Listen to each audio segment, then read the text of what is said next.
Hello दोस्तों, नमस्कार। Platinum classes Gorakhpur में आपका स्वागत है। दोस्तों, हमने कल पढ़ा था सीआई के बारे में, जो बहुत इंपॉर्टेंट क्वेश्चन है जो आपके एग्जाम्स में आ सकते हैं। वैसे ही आज प्रॉफिट लॉस के क्वेश्चन देखे जाएंगे जो आपके एग्जाम्स में लगातार आ रहे हैं। मैं इसलिए बता रहा हूं कि लगातार मैंने रिव्यू लिया है, तो उस पे बच्चों से जो फीडबैक मुझे मिला है उसके आधार पर मैं क्वेश्चन को लेके आया हूँ। जिन भी बच्चे का कुछ टॉपिक ऐसा है जो कमजोर है या वो लगता है कि नहीं कर पा रहा है, ये क्वेश्चन जरूर देख के जाओ। यहाँ से आप क्वेश्चन कर लेंगे, 4-5 क्वेश्चन तो आपके हो ही जाएंगे प्रॉफिट लॉस और सीआई के मिला के। ठीक है, तो इसको देख के जाइए। और दोस्तों, एक और अनाउंसमेंट है कि कल से मेरा लाइव क्लास रहेगा 8 बजे से मॉर्निंग में 8 AM पर। तो जिस भी बच्चे को ज्वाइन करना है वो उसको ज्वाइन कर सकता है। 8 बजे मॉर्निंग में पर डे क्लासेस चलेंगे, 1.5 घंटे मैथ क्लासेस तो रहेंगे ही रहेंगे। तो जैसे क्लास में आप पढ़ते हैं उसी तरह आप पढ़ेंगे मेरे साथ लाइव। मैं क्वेश्चन बोलूंगा, आप लिखेंगे, उस पर चर्चा होगी, उसको डिस्कस करके क्वेश्चन को किया जाएगा। टाइम अच्छे से कटेगा, आपको अच्छे से क्वेश्चन आ जाएगा, उसकी गारंटी है। नहीं आएगा तो कमेंट के माध्यम से आप बता सकते हैं। आज जो क्वेश्चन है प्रॉफिट लॉस का, वो पहला क्वेश्चन हम देखेंगे। इस क्लास में 8-10 क्वेश्चन हम लोग देखा जाएगा, और जिन भी बच्चों का भी एग्जाम बचा है वो जरूर देख के जाएं। और आने वाले एग्जाम्स के लिए भी जो क्वेश्चन है बहुत ज्यादा इंपॉर्टेंट होते हैं। जैसे ये क्वेश्चन देखो क्या है कि एक व्यक्ति 2225 रुपए में 2225 रुपए की पुरानी साइकिल खरीदता है और उसकी मरम्मत पर 225 रुपए खर्च कर देता है तथा उसे 3000 रुपए में बेच देता है, तो लाभ प्रतिशत क्या होगा। पहली बात, अगर आप प्रॉफिट लॉस पढ़ने जाते हैं तो आपको एक टर्म आता है क्रय मूल्य और एक आता है विक्रय मूल्य। तो जो क्रय मूल्य होता है दोस्तों, क्रय मूल्य, उसी को हम बोलते हैं कॉस्ट प्राइस। ठीक है, और हम उसको शॉर्ट फॉर्म में यूज करते हैं तो बोलते हैं सीपी। उसी तरह एक वर्ड होता है, टर्म होता है विक्रय मूल्य, इसको हम बोलते हैं सेलिंग प्राइस, और शॉर्ट फॉर्म यूज करते हैं हम एसपी। तो ये दो चीजें होती हैं। क्रय मूल्य वो जिसपे हम सामान को खरीदते हैं, और जो विक्रय मूल्य होता है या सेलिंग प्राइस होता है वो प्राइस होता है जिसपे हम सामान को बेचते हैं। इतनी सिंपल सी बातें हैं। बाकी जब हम क्लासेस को बेसिक से पढ़ेंगे तो हम सब बातें करेंगे। अभी आपको कल के एग्जाम्स के लिए आपको तैयार होना है, उसको आपको देखना है। देखो, हमने क्या किया कि 2225 रुपए हमने जो रुपया खर्च किया वो है 2225 रुपए साइकिल को खरीदने में खर्च कर दिया, तो ये क्या है, सीपी है।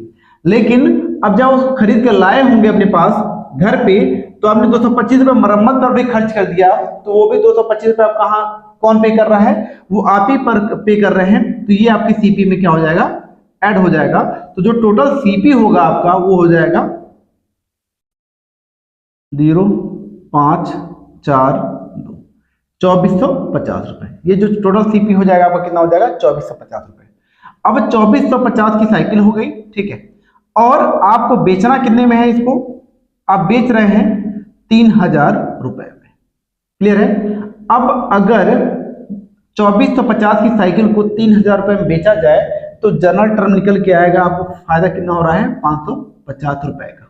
550 रुपए का फायदा कहाँ होगा, सीपी पे। जो कॉस्ट प्राइस है कितनी है, 2450 रुपए कॉस्ट प्राइस है। परसेंटेज निकालते हैं तो गुणे 100 लगा देते हैं। आपको ये पता होना चाहिए कि 2450 रुपए अगर खर्च करके आप साइकिल को ला रहे हैं या फिर बना रहे हैं, कुछ भी कर रहे हैं, आपके जेब से जो भी पैसा लगेगा वो आपका कॉस्ट प्राइस होता है, वो कॉस्ट प्राइस में इंक्लूड किया जाता है। तो आपने 2225 रुपए की साइकिल खरीदी थी, लेकिन मरम्मत पे 225 रुपए खरीद किया, मरम्मत पर 225 रुपए आपने खर्च कर दिया। वो खर्च भी कहां से गया है, आपकी जेब से गया है। तो ये क्या हो जाएगा, टोटल कॉस्ट प्राइस हो जाएगा। और जब जोड़ेंगे तो टोटल हमको साइकिल को खरीदने पे खर्च कितना पड़ा, वो होगा 2450 रुपए। 2450 का साइकिल खरीद कर अगर आप 3000 रुपए में बेच रहे हैं तो आपको लाभ हो रहा होगा। ये तो जनरल टर्म है। कितने का लाभ हो रहा होगा, 550 रुपए का। कहां से, 100 कहां पे, 2450 रुपए पे। क्योंकि जो प्रॉफिट या लॉस होता है या लाभ या हानि होती है हमेशा क्रय मूल्य पर ही होता है, उसको इस पे ही इंक्लूड किया जाता है। अब यहाँ पे ये टर्म हो गया। अब प्रॉफिट परसेंटेज निकालना है तो परसेंटेज का साइन कर दिया, यूज कर दिया मैंने। अब 0 से 0 कैंसिल आउट कर दो, ठीक है। 5 से कितना हो जाएगा, 11। 5 से काटो तो हो जाएगा 5 चौक 20 और 5 रवा 45, ठीक है। ये हो गया आपका 1100/49, ठीक है। अब इसको जब आप मिनिमाइज करेंगे तो अपने फॉर्म में आंसर आ जाएगा और आपका जो वैल्यू आ जाएगी क्या है, 1100/49%। और अगर हम इसको देख लें कि सर 1100 को हम डिवाइड कैसे करेंगे, तो फिर 1100 और 49 से डिवाइड करना है तो 2 बार में जाएगा 98, कितना बच जाएगा यहाँ पे 12 जीरो, तो फिर दूना 98, कितना बच गया यहाँ पे 22। तो आप कह देंगे जो हमारा आंसर आएगा वो हो जाएगा 22 सही 22/49%। अच्छा, आप इसको देख के घबराइए नहीं, इसको देख के नहीं घबराइए, क्योंकि क्वेश्चन का कैलकुलेशन थोड़ा सा तो आपको दिया जा रहा है एग्जाम में, तो थोड़ा कैलकुलेटिव आएगा, तो डरने की बात नहीं है, बस कैलकुलेशन थोड़ा तेज आपको रखने की जरूरत है। इस क्वेश्चन को जितना समझाने में लगा है टाइम, आप मुश्किल से 30 सेकंड के अंदर इस क्वेश्चन को कर सकते हैं, विश्वास मानिए।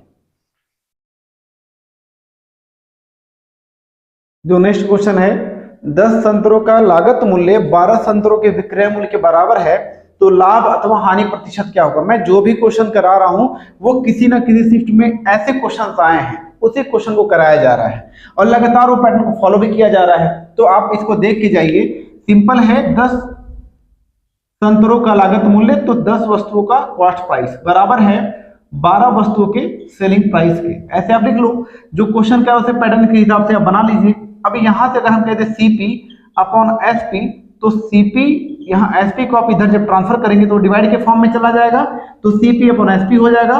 वहां आपने 12 को छोड़ दिया है, अब इधर से क्या करेंगे, इसको ट्रांसफर करेंगे तो क्या हो जाएगा 10। तो आप ये कह सकते हैं कि ये हो जाएगा, रेशियो अगर ले लें तो ये हो जाएगा 6/5। आप खुद मुझे बताओ कि सीपी कितना है 6 रुपए और सेलिंग प्राइस कितना है 5। अगर 6 का सामान खरीद कर अगर 5 में आप बेच रहे हैं तो आप मुझे बताइए कि लाभ होगा कि हानि। तो आप कहेंगे सर हानि होगा, क्योंकि 6 का ही सामान खरीद रहा है और 5 में बेचेंगे तो गधा तो होगा कोई जो कहेगा लाभ हो रहा है। तो 6 का सामान अगर हम खरीद रहे हैं और बेच रहे हैं 5 में, तो मुझे हुआ हानि कितने का, 1 का, और मुझे चाहिए क्या, परसेंटेज, तो यहाँ गुणे हो जाएगा 100। तो आप डिवाइड करेंगे तो यहाँ पे कितना हो जाएगा 50 और यहाँ हो जाएगा 3, तो आप कहेंगे 16 सही 2/3% का आपको क्या हो रहा है, लॉस इस पूरे कंडीशन में। क्लियर है। तो इस क्वेश्चन को ध्यान दे देखो, ये भी लगातार किसी ना किसी पैटर्न में किसी ना किसी शिफ्ट में आया है, तो इस क्वेश्चन को भी अच्छे से देख लीजिए आप। क्वेश्चन नंबर 3 देखिए, एक दुकानदार एक कुर्सी को 720 रुपए में बेचता है, तो 25% की हानि होती है, तो 25% का लाभ कमाने के लिए उसे कुर्सी को किस मूल्य पर बेचना होगा। अब एक बात समझो कि मैंने कहा ना, बेसिक जो चीजें हैं वो हम समझेंगे बाद में, अभी हमें कल एग्जाम पे फोकस करना, उसके हिसाब से हम क्वेश्चन को करेंगे। आप 720 रुपए का सामान बेच रहे हैं, 720 रुपए का सामान बेच रहे हैं, तो आपको लॉस हो रहा है कितने का, 25% का। तो ये ध्यान रखना कि जब ये सेलिंग प्राइस दिया हो और लाभ या हानि हो, तो उसको नीचे में लिखा जाता है 100 में से जोड़कर या तो 100 में से घटाकर। अगर हानि हो रहा है तो 100 में से घटा तो कितना हो जाएगा, 75। ठीक है। और ये जब प्रक्रिया हम करते हैं तो हमें क्या मिल जाता है, कॉस्ट प्राइस, और कॉस्ट प्राइस पे जो प्रॉफिट और लॉस होता है वो कहाँ लिखते हैं, ऊपर। तो यहाँ कितना हो जाएगा 125/100। तो एक लाइन में इस क्वेश्चन को किया जाता है, और यहाँ जो वैल्यू आएगी वही सेलिंग प्राइस आएगा जिसमें हमको बेचना होगा। यहाँ से 100 से 100 कैंसिल आउट हो गया, 25 से यहाँ 75 और 25 बचे 125, 3 से 24, यहाँ हो जाएगा 240 और गुणे 5, तो 24 बचे होता है 120। तो आप कह देंगे उसको कितने में बेचना होगा, 1200 रुपए में उस कुर्सी को बेचना होगा। ये भी क्वेश्चन लगातार देखा गया शिफ्ट में, तो इस क्वेश्चन को डायरेक्ट करने का तरीका भी समझिए, बाद में हम बेसिक समझेंगे कैसे किया जाता है। क्वेश्चन है, एक व्यक्ति एक वस्तु को 10% की हानि पर बेचता है, यदि वह 10 रुपए अधिक मूल्य पर बेचता तो 10% का लाभ होता, तो वस्तु का सीपी क्या होगा। तो आप देखो, इस क्वेश्चन को करने के लिए सबसे पहले ये समझो कि सीपी कितना मानते हैं। सीपी मान लेते हैं 100 रुपए था, कितना था 100 रुपए, 10% का लॉस हो गया तो कितने में बेच रहे होंगे, 90 में बेच रहे होंगे। ये सेलिंग प्राइस कहता है कि यही वस्तु है, कौन सी वस्तु, जिसका दाम 100 रुपए था। अगर हम 10 रुपए अधिक मूल्य बढ़ा देते तो हमें कितना फायदा हो जाता, 10% का लाभ हो जाता। अब एक बात बताओ, 10% का लाभ मतलब कितना हो जाता, 110 रुपए। यहाँ ये नया सेलिंग प्राइस है, ये पुराना सेलिंग प्राइस है, यहाँ पे लॉस है, डाउन बना दो, ये प्रॉफिट है तब बना दो। अब मुझे एक बात बताओ, सीपी मैंने माना था 100 रुपए का सामान था, 10% के लॉस पे बेच रहा, कितने बेच रहे होंगे, 90 रुपए में। और फिर कह रहा वही सामान है, अगर 100 का जो सामान 100 रुपए था वही सामान है 100 रुपए का ही, अगर 10% दाम बढ़ा दिया जाए तो कितने बेचा जा रहा होगा, 110 रुपए में। और इस कंडीशन में पिछले सेलिंग प्राइस और सेलिंग प्राइस में डिफरेंस आ जा रहा है, जिससे मुझे प्रॉफिट और लॉस हो जा रहा है। तो अगर हम ये देखें कि इन दोनों की सेलिंग प्राइस में अंतर कितना आया, तो आप कहेंगे 20 यूनिट का। और ये 20 यूनिट का डिफरेंस क्यों आया? ये 20 यूनिट का डिफरेंस इसलिए आया क्योंकि हमने दाम कितना बढ़ा दिया, 10 रुपए बढ़ा दिया। अब 1 यूनिट का दाम कितना हो जाएगा भाई? 1 यूनिट का दाम हो जाएगा 10/20। और हमें क्या चाहिए? हमें चाहिए सीपी, और सीपी कितना माना गया है? 100 यूनिट। तो 100 गुणे 1/2, तो आप कह देंगे कितना रुपया हो गया? 50 रुपए हो जाएगा। तो इस कंडीशन में सेलिंग प्राइस कॉस्ट प्राइस कितना हो जाएगा? 50 रुपए। इस क्वेश्चन में पैटर्न बहुत सारे हैं, लेकिन हमें अभी कल के एग्जाम पे फोकस करना है, तो हम उसके हिसाब से क्वेश्चन को देख रहे हैं। ये है बेईमान दुकानदार वाला क्वेश्चन। बेईमान दुकानदार वाला जो क्वेश्चन है वो लगातार आया है मेरे भाइयों, लगातार हर शिफ्ट में आया है। 4 शिफ्ट हुई है एक दिन में, चारों शिफ्ट में आया है। देखो क्या है, एक दुकानदार अपना सामान क्रय मूल्य पर बेचता है, लेकिन 1 kg के स्थान पर 900 ग्राम वजन करता है, तो उसका लाभ प्रतिशत क्या होगा? ठीक है, इसमें भी बहुत से टाइप्स बनते हैं, लेकिन आप इसको पढ़ के जाइए फिलहाल के लिए। इसी तरह क्वेश्चन ज्यादा आ रहा है। आप देखो करना क्या है कि आप ये समझिए, अगर हम बेसिक से समझे थोड़ा सा इसको, तो हमसे कह रहा है कि सामान क्रय मूल्य पर बेचता है। मान लो 1000 रुपए का सामान लाया, और 1000 रुपए मान लेते हैं 1000 ग्राम, ये 8 के ले लेते हैं, 1000 ग्राम मिलता है। 1 kg का मतलब क्या होता है, कितना होता है? 1000 ग्राम। ये रुपया है, ठीक है। ये सीपी है, 1000 रुपए का 1000 ग्राम लेके आया। लेकिन जब बेचना था, जब उसको बेचना था, उसने कहा मैं अपने क्रय मूल्य पर बेचूंगा। तो बेच कितने में रहा है? 1000 रुपए में ही बेच रहा, लेकिन वजन कितना कर रहा है? वजन कर रहा है 1000 ग्राम बेचना था, लेकिन कितना वजन कर रहा है? 900 ग्राम वो वजन कर रहा है यहाँ पे, ठीक है। अब यहाँ पे क्या करो, क्वांटिटी को इक्वल कर दो। क्वांटिटी को इक्वल करने का मतलब क्या है? यहाँ 9 से गुणा कर दीजिए और यहाँ 10 से, तो दोनों बराबर हो गया। तो यहाँ भी 9 से और यहाँ भी 10 से, तो यहाँ हो गया सीपी आपका 9000 रुपए, और यहाँ हो गया 10,000 रुपए। अब समझो क्वांटिटी तो बराबर हो गई ना। अब समझो 9000 रुपए का सामान कितने में बेचा जा रहा है? 10,000 रुपए में। कितना फायदा हुआ? 1000 का, किस पे? सीपी पे, गुणे 100। 2 जीरो कैंसिल आउट, यहां से ये कैंसिल आउट, 100/9। आप कह देंगे 11 होल 1/9% का क्या हो जाएगा? प्रॉफिट हो जाएगा। आप ऐसे क्वेश्चन को लगा सकते हैं, या मेरे भाइयों क्वेश्चन को ही लगाना फिलहाल अभी। तो आप क्या करो, आप ये देखो कि 1000 ग्राम हमको वेट करना था, 1000 ग्राम तोलना था। 1 kg मतलब 1000 ग्राम। 1000 ग्राम हमें देना था, हमने दिया कितना उसको? 900 ग्राम। ये क्या है? क्वांटिटी है, क्वांटिटी है ये, ठीक है। ओरिजिनली मैं मान लूं कि ओरिजिनल देना था 1000 किलोग्राम, 1000 ग्राम हम कितना दे रहे हैं? 900 ग्राम, ठीक है। और एक बात ये भी समझो, रेशियो ले लेंगे तो कितना हो जाएगा? 10:9। ये क्वांटिटी का जो उल्टा होता है वो होता प्राइस। तो आप कह देंगे जो प्राइस का रेशियो हो जाएगा वो कितना हो जाएगा? 9:10।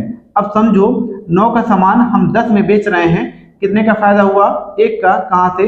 9 से। तो आप कह देंगे 11 होल 1/9%। अब डायरेक्ट यहां से कर सकते हैं, या फिर डायरेक्ट आप 100 लेके करेंगे तब भी हो जाएगा। लेकिन जो बेसिक कॉन्सेप्ट है यही कहता है इसको ऐसे किया जाता है। बाकी ये थोड़ा शॉर्ट ट्रिक के माध्यम से भी आप क्वेश्चन को कर सकते हैं। ये जब भी क्वेश्चन आए इस तरह का, आप ये समझ लेना कि 1000 ग्राम हमको वजन करना था, लेकिन हम कितना कर रहे हैं? 900 ग्राम वजन कर रहे हैं। अब ये समझिए जो फायदा वो कैलकुलेट किया जाएगा, कहां से किया जाएगा? 900 ग्राम से, क्योंकि आपने 900 ग्राम पे कितना फायदा कमा लिया? 100 ग्राम का, गुणे 100। कैंसिल कितना हो जाएगा? 100/9। तो आप इससे भी कर सकते हैं क्वेश्चन को, इससे भी क्वेश्चन को आप लगा सकते हैं। जो भी मेथड समझ में आए उसको अप्लाई करना है, बस क्वेश्चन वहां को लगा लेना, ठीक है। चलो ओके, आगे चलते हैं। डिस्काउंट के क्वेश्चन को देखिए।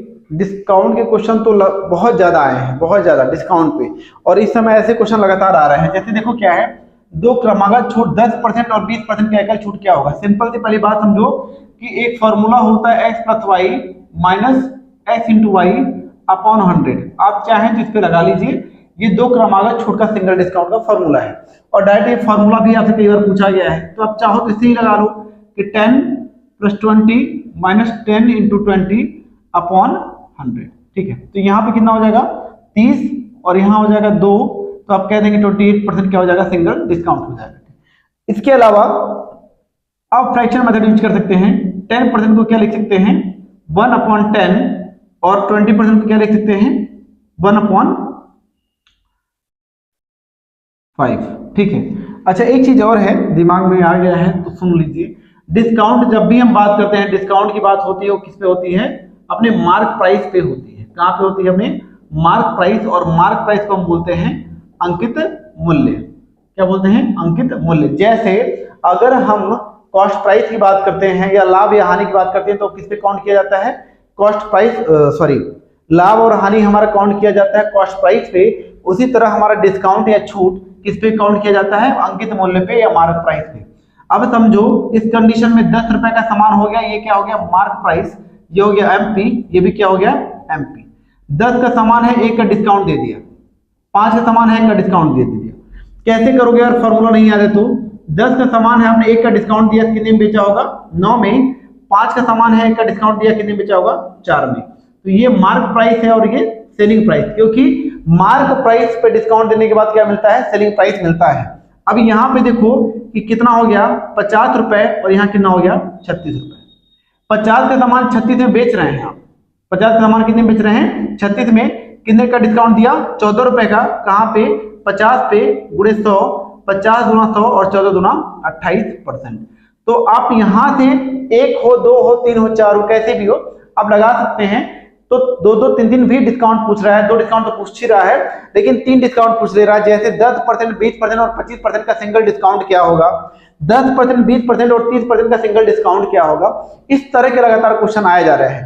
तो आप फॉर्मूला लगाएंगे तो 2 सिंगल डिस्काउंट का सिंगल डिस्काउंट निकाल लेंगे सिंगल डिस्काउंट में और फिर 3 डिस्काउंट अगर होगा तो 2 का निकाल के सिंगल में कन्वर्ट करेंगे और सिंगल फिर एक और बचेगा उससे आपको फिर फॉर्मूला अप्लाई करना पड़ेगा। अब एक बात समझो कि फॉर्मूला अप्लाई करना है तो इससे अच्छा ये है कि हम इस मेथड को अप्लाई कर लें। ठीक है कि 3 डिस्काउंट जैसे अगर हम कह दें कि 10% 20% और 30% ये 3 क्रमागत छूट है।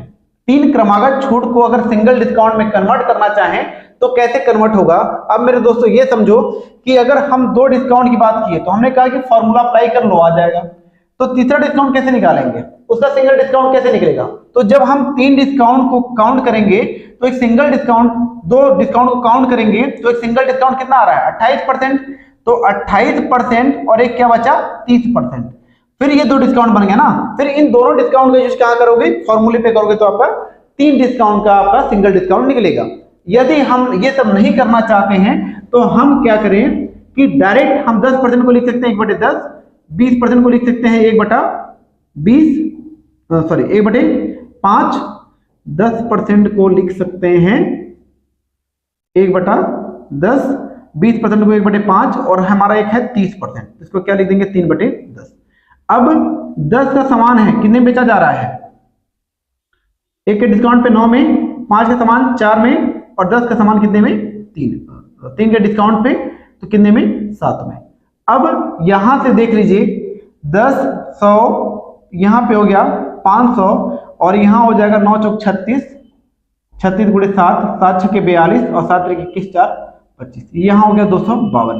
अब 500 का सामान है 252 का बेच रहे हैं तो डिस्काउंट देखिए कितना है वो डिस्काउंट निकाल लीजिए और डिस्काउंट पे बेच ले लीजिए एमपी कितना है 500 वहां से निकालेंगे तो इसका क्या हो जाएगा सिंगल डिस्काउंट निकल के आ जाएगा। तो इस तरह से क्वेश्चन को किया जा सकता है। करने की क्या मेथड है मैं उन बच्चों को बता रहा हूं जिनका कल पेपर है उनके हिसाब से मैं क्लास अभी ले रहा हूं। मान लीजिए आपके एग्जाम में एक क्वेश्चन आ गया 10% 20% और 40% का एक छूट क्या होगा सिंगल डिस्काउंट निकालना है। तो यहाँ पे आपको कई तरीके हैं। मैंने कहा या तो आप ये लगा लो x + y - x × y / 100। तो पहले तो 10 और 20 का निकालेंगे 10 और 20 10 गुणे 20/100 और आपको इतना पता होना चाहिए कि इसका कितना आता है इसका आता है 28%। ये तो आपके दिमाग में होना चाहिए जुबान पे होना चाहिए कि 10% और 20% का जो सिंगल डिस्काउंट होता है वो होता है 28%। अब जब ये 28% वो आ गया ठीक है एक वैल्यू और कौन सी आ गई 40 फिर -28 गुणे 40/100। अब यहां से ये देखो कितना हो जाएगा 8 और 4 2 6, यहाँ पे हो गया, ठीक है, माइनस 0 से 0 कैंसिल आउट हो गया, 2 से, या फिर रहने दो, आप डायरेक्ट इसको कर लो, 4 है, 8 चौके 32 और फिर हो जाएगा 4 दूना 8 3 11 बटे 10। तो यहाँ से 68 माइनस 11.2 आ जाएगा, और जब हम माइनस करेंगे तो यहाँ पे आ जाएगा तुम्हारा 68 है 10 58 57 56.8% के आसपास आना चाहिए। 68.0 1.2 8, यहाँ पे 7, यहाँ पे 6 और यहाँ हो जाएगा तुम्हारा 5। ठीक है, तो ये हो जाएगा आपका आंसर क्या, 56.8%। अगर आप फॉर्मूले का यूज करके निकालते हैं तो। अगर आप फॉर्मूला नहीं लगाना चाहते हैं तो फिर क्या मेथड यूज किया जाए। अगर आप फॉर्मूला नहीं लगाना चाहते हैं तो आप ये देखिए, इसलिए बता रहा हूं भाई क्योंकि क्वेश्चन लगातार आया है, ठीक है, और वो क्लास ही आज उसी की है जिसमें लगातार क्वेश्चन आ रहे हैं, उस तरह के क्वेश्चन कराए जा रहे हैं। 10% को क्या लिख सकते हैं, 1/10। 20% को क्या लिख सकते हैं, 1/5। और 40% को क्या लिख सकते हैं, 2/5। अब ये समझो कि 10 का समान है MP, 1 की छूट दे दिया, कितने में बचा हो गया, 9 में। 5 का समान है 1 का छूट दिया, कितने में बचा होगा, 4 में। और 5 का समान है 2 का छूट दिया, कितने में बचा गया होगा, 3 में। अब यहां से देख लो, 10 5 कितना हो गया, 250। ठीक है, थोड़ा साफ लिख देता हूं, ठीक है, ये हो गया 250। यहाँ 9 चौक 36 और 36 यहाँ 108 हो गया। अब 250 का सामान अगर 108 में बेचा गया है तो 250 रुपए में कितनी छूट दी गई होगी, 142 रुपए का। ठीक है, गुणे 100, 0 से 0 कैंसिल आउट कर दो, 5 से 2 और 5 से 5, 142 गुना होता है 284/5। तो 5 5 25, कितना बचा, 3 34 हुआ, तो 5 6 के 30 और 5 8 40। तो आपकी वैल्यू कितनी आ जाएगी, 56.8%। तो आप इसको अप्लाई कर लो, आता है तो, नहीं तो फॉर्मूला को मैंने बताया, फॉर्मूले के हिसाब से क्वेश्चन को लगाया जा सकता है। बस करना क्या है, लगा लेना है कैसे भी। आपका टाइम बचना भी है और आपको क्वेश्चन सही लगाना भी है, दोनों को ध्यान में रख के क्वेश्चन को अटेम्प्ट करना है। क्वेश्चन देखो, एक दुकानदार सामान को 30% की छूट के बाद एक ग्राहक को बेच देता है, उसी वस्तु को दूसरे ग्राहक को 10% और 20% के दो क्रमागत छूट के बाद बेचता है, तो दोनों मूल्यों में अंतर क्या होगा यदि अंकित मूल्य कितना है, 20,000 रुपए। अंकित मूल्य मतलब मार्क प्राइस कितना है, 20,000 रुपए।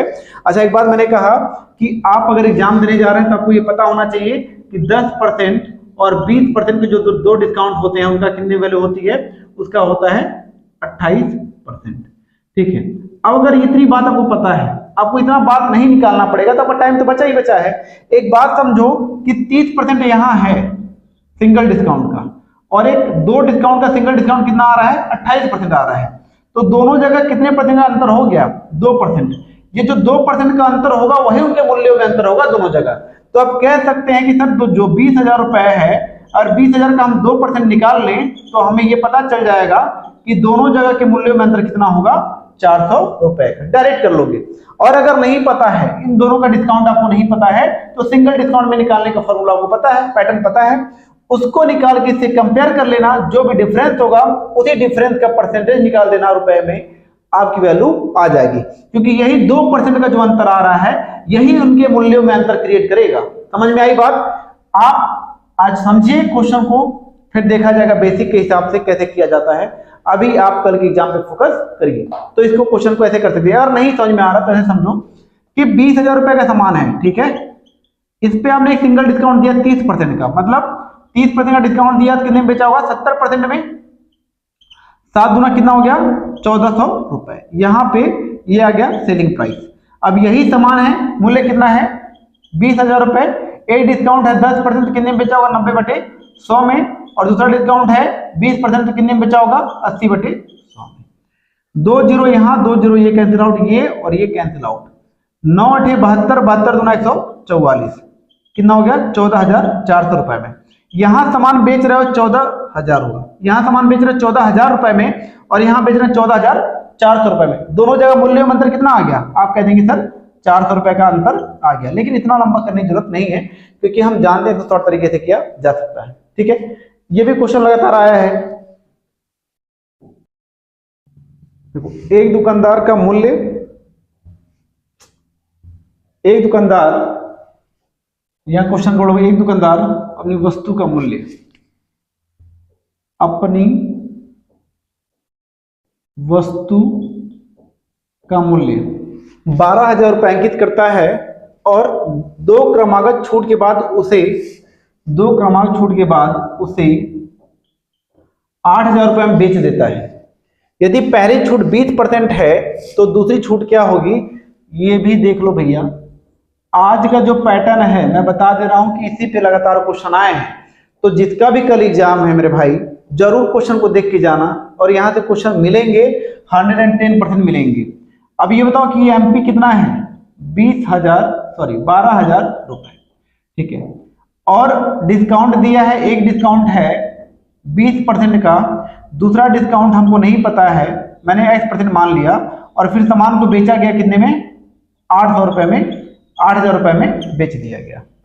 एक बात समझो कि 12,000 रुपए का सामान अगर है, हमने एक डिस्काउंट दिया है कितने का, 20% का, तो 20% का तो मतलब 12,000 का सामान अगर 20% डिस्काउंट दे दिया गया कितने में बेचा जा रहा होगा, 12,000, 12,96, 9,076 रुपए का। ये एमपी है, ये क्या है, एमपी है। और ये क्या है, ये भी एमपी है, क्योंकि अभी भी हम डिस्काउंट दे रहे हैं, हम इसको बेचे नहीं है।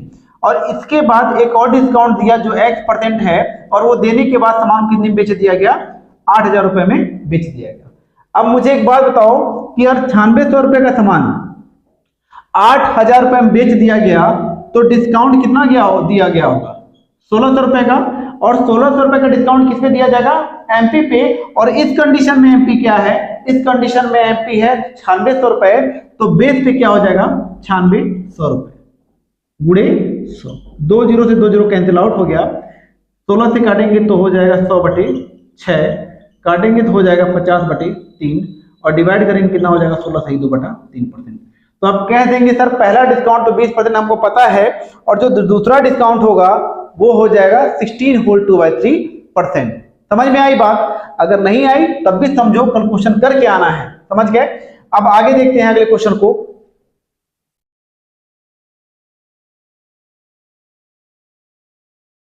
क्वेश्चन देखो, एक दुकानदार अपनी वस्तु पर 20% की छूट देने के बाद भी 10% का लाभ कमाता है। वस्तु का अंकित मूल्य 1100 रुपए है, तो वस्तु का क्रय मूल्य क्या होगा। अच्छा, अगर आप बेसिक तरीके से लगाना चाहते हैं तो लगाइए। जैसे क्या है, मान लो एमपी कितना दिया हुआ है, दिया हुआ कुछ, हाँ दिया हुआ है, एमपी दिया हुआ है 1100 रुपए। कितना दिया हुआ है, 1100 रुपए। हम डिस्काउंट दे रहे हैं कितने का, 20% का। क्लियर है? हमें प्रॉफिट कितने का हो रहा है, 10% का। हमें सीपी चाहिए। अब एक बात बताओ, अगर हमने एमपी पे डिस्काउंट दिया है तो कहां लिखा जाएगा, ऊपर कितना हो जाएगा, 80/100, और ये जो वैल्यू आएगी वो क्या आ जाएगा, सेलिंग प्राइस। अब यहां से हम देखें तो ये 4 और ये 5, 5 से 5 दूना 10, एक बचा, 5 दूना 10, 220। अब यहाँ पे हो जाएगा 2288, तो आप कह देंगे 880 रुपए। सेलिंग प्राइस यहाँ पे कितना आ गया, 880 रुपए। सेलिंग प्राइस पे आपको प्रॉफिट हो रहा है कितने का, 10% का, तो 880 गुणे 100/110, और ये जो वैल्यू आएगी वो क्या आ जाएगा, सीपी आ जाएगा, कॉस्ट प्राइस आ जाएगा। कैंसिल आउट कर दो, 11 8 88, तो आप कह देंगे जो हमारा सीपी आएगा वो कितना आ जाएगा, 800 रुपए। ये सब कैसे होता है ये देखो बेसिक में समझाया जाएगा, ठीक है। अभी कल के एग्जाम के लिए समझना है तो इसको मैं फॉलो करूंगा ही नहीं आपके लिए, आप लोग के लिए मैं कहूंगा अगर ऐसे क्वेश्चन आए तो आप एक दिमाग में बैठा लो अभी फिलहाल के लिए। वो ट्रिक है क्या कि 100 माइनस डिस्काउंट परसेंट, ये सीपी होता है एक ट्रिक के माध्यम से, और 100 प्लस प्रॉफिट या फिर लॉस रहे तो ये एमपी होता है। ये दिमाग में बैठा लीजिए, ठीक है, एग्जाम के पैटर्न के लिए। डिस्काउंट हो रहा है 100 माइनस कितना, 20, तो यहां पे लिख देंगे ये हो जाएगा 80। उसके बाद अगर हम कह देंगे प्रॉफिट 100 प्लस 10 का प्रॉफिट हो रहा है, कितना हो जाएगा 110। रेशियो निकालो कितना हो गया, 8:11। 8 क्या है, 8 है सीपी, और एमपी कितना है 11। एमपी 11 यूनिट की वैल्यू कितनी दी है, 11 यूनिट की वैल्यू दी है 1100 रुपए, तो आप कह दोगे 1 यूनिट की वैल्यू कितनी आ जाएगी, 100 रुपए। हमको क्या चाहिए, सीपी। कॉस्ट प्राइस, और कॉस्ट प्राइस कितना यूनिट है 8, तो 8 गुणे 100 कितना हो जाएगा 800 रुपए। क्लियर है। आप अभी इसको देखिए, फिर हम जब बेसिक क्लास कभी पढ़ेंगे ना तो इन चीजों को समझा जाएगा। कल अगर क्वेश्चन आपके एग्जाम में आ जाए ऐसा, तो सीपी को 100 माइनस डिस्काउंट परसेंट वाली वैल्यू, और एमपी को 100 प्लस प्रॉफिट हो तो प्रॉफिट, और लॉस हो तो माइनस लॉस, यहाँ पे माइनस लॉस, यहाँ पे माइनस लॉस। अगर प्रॉफिट हो तो प्लस कर लेना, और लॉस होगा तो माइनस लगा के लॉस से घटा देना, तो ये एमपी वैल्यू हो जाएगी, और सीपी और एमपी का डायरेक्ट रिलेशन मिल जाएगा, और डायरेक्ट हमें क्वेश्चन करने को आसानी हो जाएगी और हमारा टाइम बच जाएगा। क्लियर है। अब एक क्वेश्चन और रह जाता है, इसको भी देख लेते हैं।